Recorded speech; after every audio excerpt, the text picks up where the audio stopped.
Hi friends, అందరు ఎట్లున్నారు? మంచిగా ఉన్నారా? ఇవాళ స్పెషల్ ఏంటంటే బొమ్మిడాల పులుసు.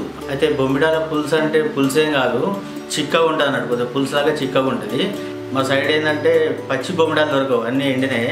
ఎందుకంటే మనకు సముద్రం దగ్గర ఉండదు కాబట్టి పచ్చి దొరికే దాదాపు అన్నీ ఎండినే దొరుకుతాయి. అయితే ఏంటంటే మన సబ్స్క్రైబరు ఒక ఇద్దరు ముగ్గురు ఏంటంటే అన్న బొమ్మిడాల పులుసు అని ఒక ఇద్దరు ముగ్గురు అయితే పెట్టిరు కామెంట్లు. అందులో ఒక ఫ్రెండ్ అయితే ఏమంటుండంటే, అన్న ఇక నువ్వు ఏయో నేను తినా ఇక గంతే అని చెప్పి కామెంట్ పెట్టి కూడా బంద్ చేసిండు. అయితే ఏంటంటే ఫ్రెండ్స్, ఈ వీడియోలన్నీ నేను ఇప్పుడు చేసినవి కాదు, నాకు ఇప్పుడు రెడీగా ఒక 15-20 వీడియోస్ రెడీగా ఉన్నాయి. అన్ని వీడియోలు ఎప్పుడో చేసి పెట్టుకున్నా, రోజుకొకటి కానీ 2 రోజులకు ఒకటి కానీ అప్లోడ్ చేస్తూ ఉంటాను. అయితే మీరు సడన్గా అడిగారు అనుకో, నేను పెట్టలేను కదా. అన్న మేము దుబాయ్లో ఉంటాము, మాకు వంట సరిగా రాదు, చేపల కూర చేసి చూపించని చెప్పి కామెంట్ పెట్టిండు. తప్పకుండా మీరు అన్నీ ఒక బ్రదర్ అయితే ఏమని అడిగినట్టే ఇంట్లోనే చికెన్ బిర్యానీ ఎలా చేయాలి, టేస్ట్గా ఉండేలాగా చేయాలని పెట్టిండు. తప్పకుండా నేను మీరు అడిగిన అన్నీ చేస్తాను, కాకపోతే కొద్దిగా టైం పడుతుంది. ఓకేనా ఫ్రెండ్స్? ఇవాళ ఏంటంటే ఎండు బొమ్మిడాల పులుసు, చికెన్ పులుసు చేసి చూపిస్తా. ఈజీగా అయిపోద్ది, టైం ఏం పట్టదు, జస్ట్ ఒక 15-20 నిమిషాలలో అయిపోద్ది. మస్తు కమ్మ ఉంటుంది. ఓకేనా? చూడండి. ముందుగా మనం చిన్న చిన్న ముక్కలు కోసుకున్న బొమ్మిడాలను ఒక ముక్కుట్లో వేసుకొని మంచిగా వేయించుకోవాలి. ఒక 2-3 నిమిషాలు మంచిగా వేయించుకోవాలి. ముక్కుడు మంచిగా గరం అయినాక సరిపడా నూనె పోసుకోవాలి. సన్నగా కోసుకున్న ఉల్లిగడ్డలు వేసుకొని మంచిగా ఎర్రగా అయ్యేటట్టు గోలించుకోవాలి.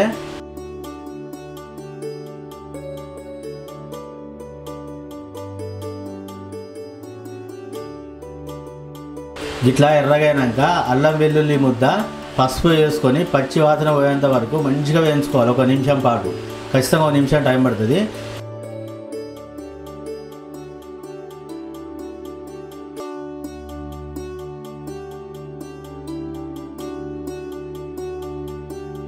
ఇట్లా వేయించుకున్నాక మనం ముందుగా గోలించుకున్నాం కదా ఈ బొమ్మిడిలను, వీటిని మంచిగా ఒక 4-5 సార్లు మంచిగా నీళ్ళల్లో పిసుకొని మంచిగా కడుక్కోవాలి.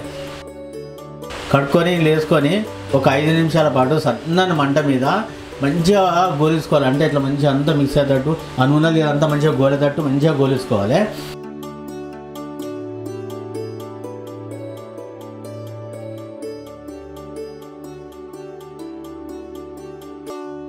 ఇట్లా గోలించుకున్నాక చింతపండు పులుసు పోసుకోవాలి. నేనైతే చింతపండు పులుసులా సరిపడా నీళ్ళు పోసుకొని టేస్ట్ చూసుకొని ఇలా పోసుకుంటున్నా. మీరైతే డైరెక్ట్గా పులుసు పోసుకుంటే మాత్రం కొంచెం పులుపు ఎక్కువ ఉంటుంది కాబట్టి కొన్ని నీళ్ళు మాత్రం ఖచ్చితంగా పోసుకోవాలి. ఇక నేను చెప్పేది ఏంటంటే ఖచ్చితంగా చింతపండు పులుపు చూసుకొని వేసుకోండి. ఇట్లా వేసుకున్నాక సరిపడా కారం వేసుకోవాలి, అట్లా ఉప్పు వేసుకోవాలి. పెద్ద మంట మీద ఒక 5 నిమిషాల పాటు మంచిగా ఉడికించుకోవాలి. అంటే పులుసు దగ్గర అయ్యేటట్టు ఉడికించుకోవాలి.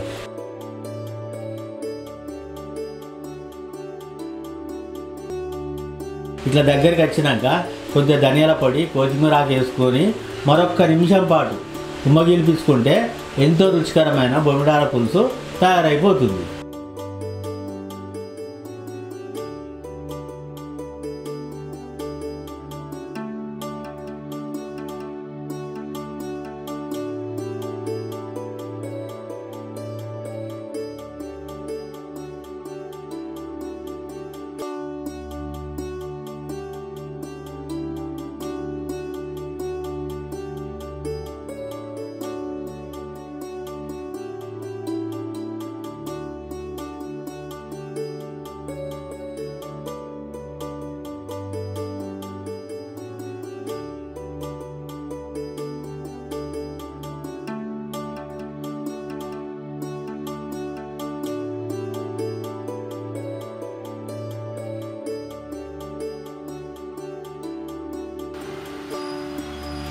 వాసన అయితే మస్తు కమ్మగత్తంది.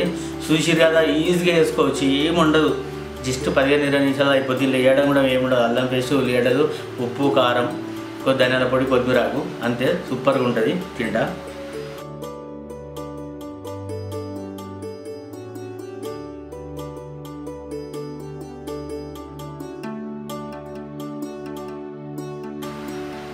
మంచిగా కమ్మ కుదిరింది కూర, సూపర్ ఉంది. అయితే బొమ్మిడాలు తెచ్చుకుంటాడు ఇట్లా బాగా దొడ్డునే తెచ్చుకోవాలి. ఏంటంటే కొందరు మార్కెట్లో చిన్న అమ్ముతారు, అవి టేస్ట్ ఉండవు. దొడ్డున అయితే మస్తు టేస్ట్ ఉంటాయి. సూపర్ ఉంది. తమ్ముళ్ళు 2-3 అడిగారు కదా, చేసి చూపించిన ఇట్లనే వేసుకొని మస్తు కమ్మ ఉంటుంది.